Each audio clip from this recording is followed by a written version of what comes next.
మీరు ముంబైలో కూడా చెప్పారు, ఇక్కడ కూడా చెప్పారు, ఈ సినిమా భారతీయ ఆత్మ అని చెప్పేసి. ఒక కమర్షియల్ సినిమా భారతీయ ఆత్మగా ఎలా మారింది, మీరు ఎలా మార్చారు? ఎందుకంటే మనకు భారతీయ ఆత్మ అంటే మన భగవద్గీత, మన రామాయణం, మన భారతం, ఇవి మన భారతీయ ఆత్మలు. ఒక కమర్షియల్ సినిమాని మీరు భారతీయ ఆత్మగా ఎలా మార్చగలిగారు, ఎలా మార్చారు, కొంచెం ఎక్స్ప్లెయిన్ చేస్తారని. థ్యాంక్ యూ గురుగారు, కూర్చోండి. గురుగారు, ఇప్పుడు మీరు అడిగింది చాలా కరెక్ట్ క్వశ్చన్. ఏదైనా సరే గంట కొట్టే చెప్పాలి, గంట కొట్టి చెప్తేనే సౌండ్ వినిపిస్తుంది గురుగారు.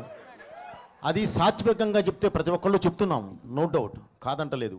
కమర్షియల్గా చెప్పినప్పుడే ప్రతి ఒక్కళ్ళకి ఎక్కడానికి అవకాశం ఉంటుంది.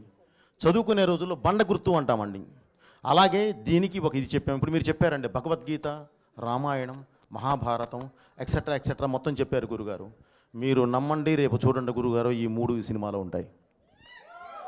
ఓకే అండి, దీనికి సంబంధించిన ప్రతి ఇది దీనిలో ఉంటుంది. ఈ 3టికి మూలం ఉందో చూడండి గురుగారు. ఇప్పుడు వారు అడిగారు, భగవద్గీత, రామాయణం, మహాభారతం అంటేనే మన దేశ ఆత్మ. ఆ ఆత్మ ఒక కమర్షియల్ సినిమాలో ఎలా ఉంటుంది అని అడిగారు. ఈరోజు నేను చెప్తున్నాను బ్రదర్, మీరు సినిమా చూడండి, ఈ 3టికి ఉన్న ఆత్మే ఈ సినిమా, దాని మీద నుంచే మొదలవుతుంది.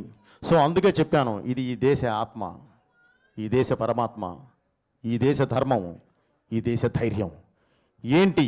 రేపు సినిమా చూడండి సార్.